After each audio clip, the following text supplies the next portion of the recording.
You know what they say, when it rains, it pours, and what the Quakes pulled off against FC Dallas can't be described as anything short of that. Wednesday night game on the road? No problem. Weather delay? No problem. Start the game trailing? Still no problem. What started as a quirky tagline is emerging as a real identity for this generation of Quakes players. Grit FC is real. Welcome back, Quakesaholics. We've got a lot to cover in this video. We'll start with the Quakes 4-2 road win against FC Dallas, a victory that sees the Quakes jump 3 positions in the Western Conference. We'll talk about the upcoming clash with the LA Galaxy at Stanford, and then from there we'll cover some of the more recent news around the club. What's going on with Hernan? Is John Fisher really selling the Quakes? And a look at the updated player salaries. So starting with the game, Quakes overall look strong and dominant in basically every moment of the game. But the moments that Dallas did have seemed to be a lot more threatening, at least in the early stages of the game. I think the best example of this is you look at the first 10 minutes, and honestly, the cameraman or camerawoman could have fallen asleep and we wouldn't have noticed. We were just in their half that whole time. But despite this early dominance, Dallas did seem to have more shots by the 15th minute. And you can look at the stats generally and see that the same pattern of dominance kind of went on throughout the whole game. However, as we've seen in many other matches, statistical dominance doesn't mean you'll dominate in the stat that matters most, goals. Dallas goes up goal early and things look pretty shaky from there. And this is where the Grit FC mentality was really tested. A long break of inactivity, a weather delay, trailing on the road. But whatever Bruce told the team at halftime seemed to really resonate with the players. In the first half, it was kind of hard to tell what the shape of the team was. This is the first time in a while that we've played with both Josef and Chicho. And then we had Espinoza playing higher up the field with DeJuan Jones playing as that more fullback role that we've grown accustomed to in the past month or two. There was no true left wing, and Espinoza seemed like he was clearly being played as a right wing. So the shape just kind of looked a little bit imbalanced. But then in the second half, the Quakes evened this out by getting Costa and Jones higher up the field. I think this gave Josef and Chicho more freedom and really they started posing more threats for when the crosses would finally come in. We take advantage of an early corner that opened up the game. It didn't take long for Espinoza to find a second assist. There was also some element of poetic justice with first goals coming from combinations between Espinoza, Josef, and Chicho. Lots of fans and surely the players too were disappointed with the lack of representation from the Quakes in the upcoming MLS All-Star game. It really feels like all 3 of those players got snubbed. Josef is second in goals per 90 in the league. Chicho is well within the top scorers in the league. Espinoza is leading the team with already 10 assists halfway through the season. It's only 4 away from the club's single season record, and Espinoza is leading like 3 or 4 different attacking statistics in the league. And cumulatively, the Quakes are the highest goal scoring team. And like I said with Espinoza, like this team is leading in a lot of key stats in the attack. So no representation from the Quakes is honestly really questionable, but it's nothing new. MLS is a marketing machine, and with only one MLS team instead of the traditional West versus East, players were going to have to get dropped, and it's just unfortunate that the Quakes suffer from that. But I think the good thing is that in terms of how the Quakes are playing, we're still doing great. And I mean, it's one less trip for these players, right? Like I think the All-Star game is being played in Austin this year, somewhere in Texas. That's a 3-hour flight.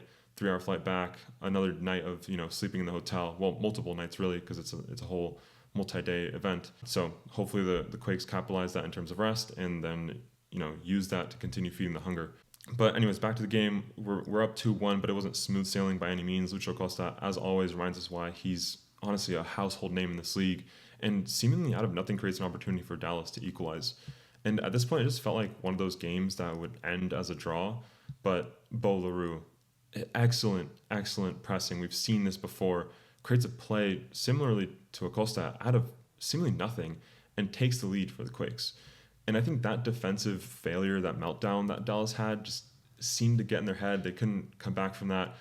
And then as the game went on, we see 2 red cards. The first one, it was a little bit sold by Chicho, I would say, but it did seem like there was head-to-head contact. The intention to throw the headbutt was definitely there, so I think it was correct, but Chicho definitely did well in selling it. And from there, in the dying moments of the game, the Quakes sealed the game off with a late goal from K. But even playing with 2 players up, it somehow still felt like Dallas had their moments of danger. But at the end of the day, 4-2 win, that's all that matters.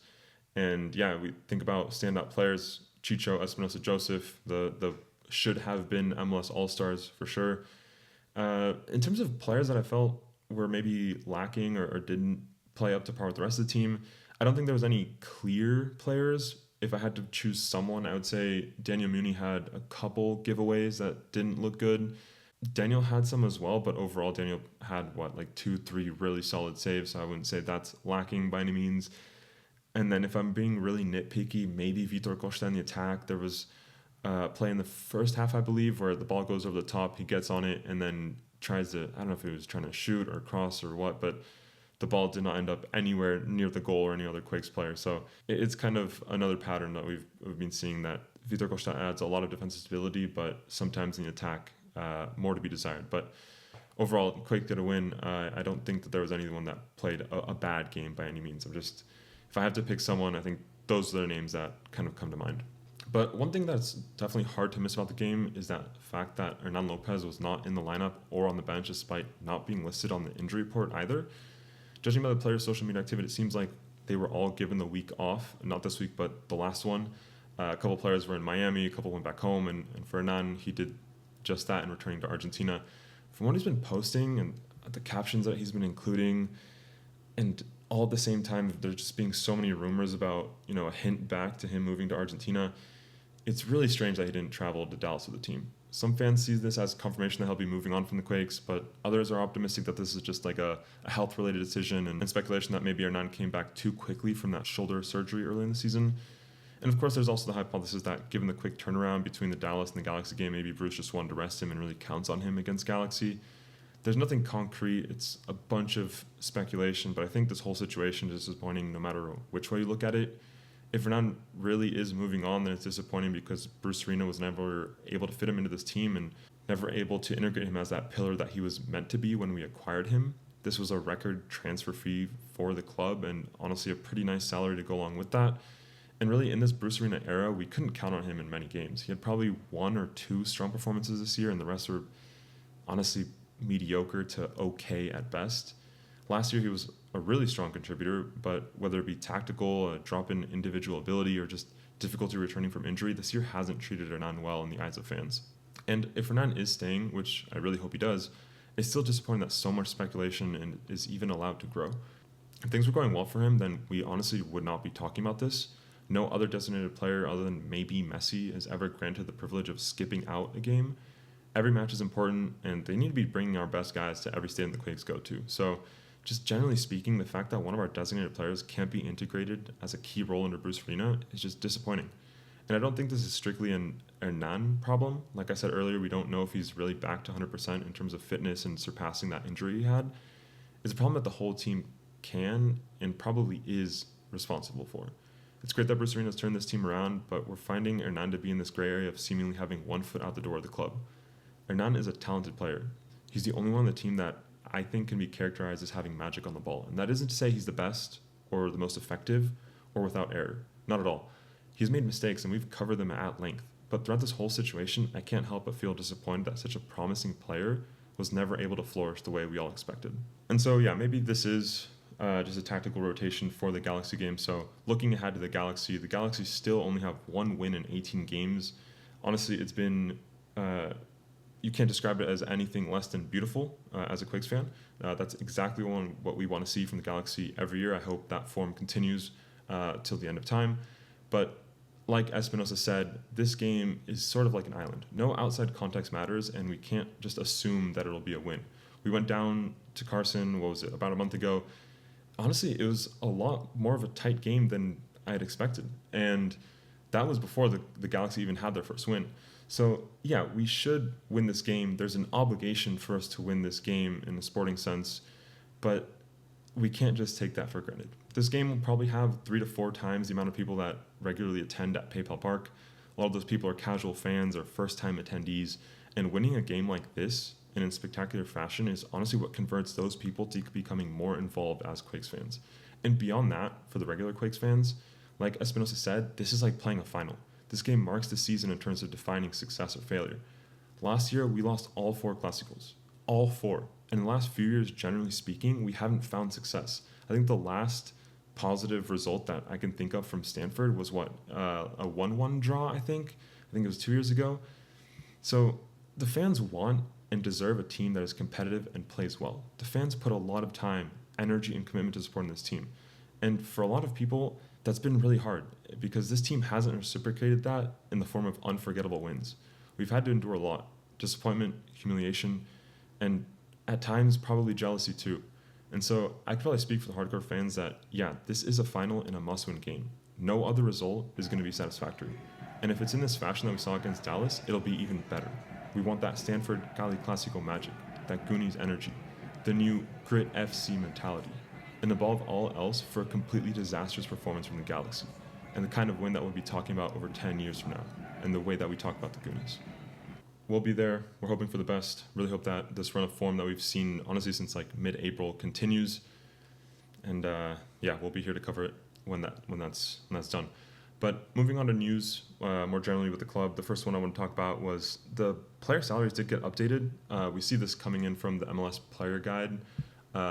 They update this about every 6 months. I think the last time they did this was like September, October. I pulled in those numbers. You could see in these two columns, this is from last year, and then this is for this season. And then this is the change. So you can take a moment, take a look.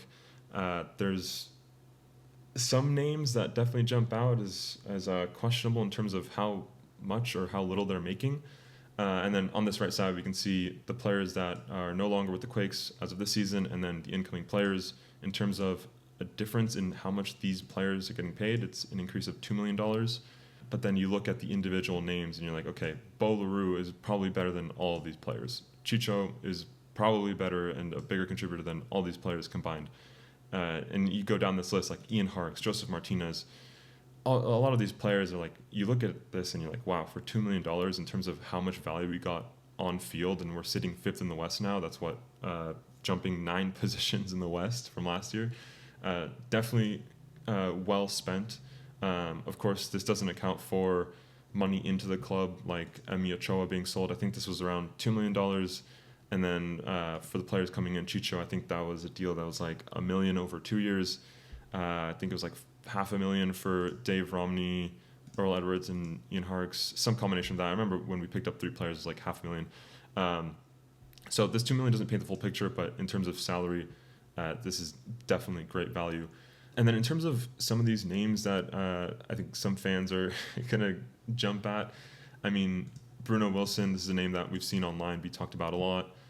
Seems like a tremendous amount of money for how little we've actually seen him. I pulled up the foot mob here. You look at how many games he played last year, 2024 MLS. It was 1,000 minutes. That's what, like 11 full games, 11 out of 34 in MLS, plus, I don't know, 2-3 more if you count Leagues Cup and Open Cup. Not great in terms of availability by any means. And then you look at 2025, and it's basically the same story. The minutes are definitely lacking, I guess better than last season, but it's still a lot of money for a player that is injured a lot. And of course, like this change isn't like, I mean, I hope that it's not like the Quakes just being like, here, have an extra 100,000. This is probably something that was in the contract that has like some kind of ladder salary that the longer you stay, the more you get paid. I'm assuming, I'd hope. And then, yeah, we saw 1,000 minutes last year. Just as a reference, we can look at Espinoza's minutes in the last season. This is 2025. So already having more minutes in this season. We look at 2024. I think it was somewhere in the 2,000 to 3,000s. Yeah, so just shy of 3,000, just to have a reference of like a player that is very available versus a player that is not very available. And then one that also jumped out at me that I thought was very interesting was Preston Judd jumping from 90 to 190, basically doubling his salary. And I'm not saying this is good or bad. This season, Preston Judd has been playing very well. Especially in these last couple games. Like Grit FC was basically started by Preston Judd. Good amount of minutes, good amount of goals. But remember that this deal was done during the offseason. And so you look at 2024 and somehow one goal was enough to convince the Quakes to sign him at double the salary. And like, again, these are the per 90 stats for Preston Judd last year. They are a lot better this year. So it's one of those cases where, hey, we were right to re-sign and to give him more money because look at this. Look at all this green. It's tremendous.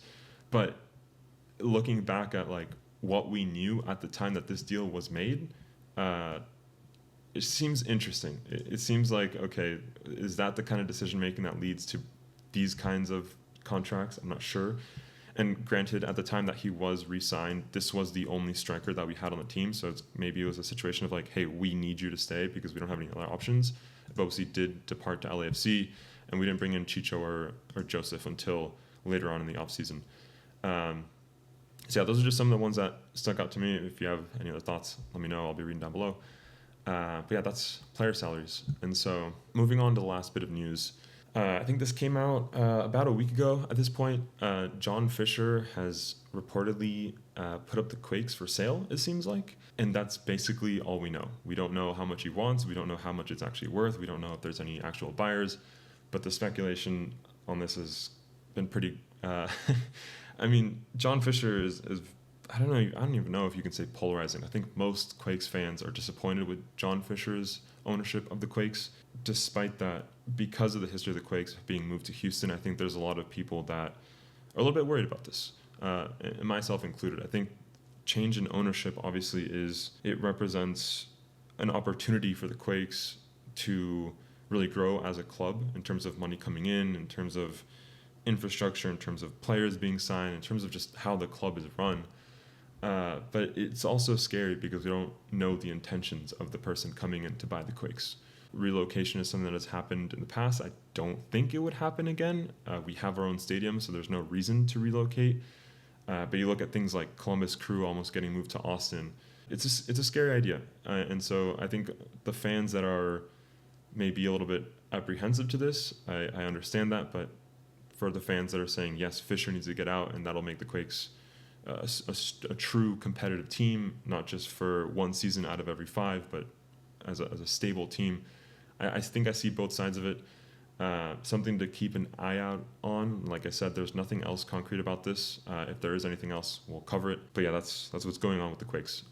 There's no timeline on this. These things will probably take a long time, and only time will tell whether this turns out to be good news, bad news, or if this even happens to begin with. But in the immediate term, we're looking at the Galaxy. We're thinking about the Stanford game, hoping that we can get those 3 points. Honestly, that is the only thing that matters right now for the rivalry, for continuing in our position in the table, if not going up again like we did after the Dallas game.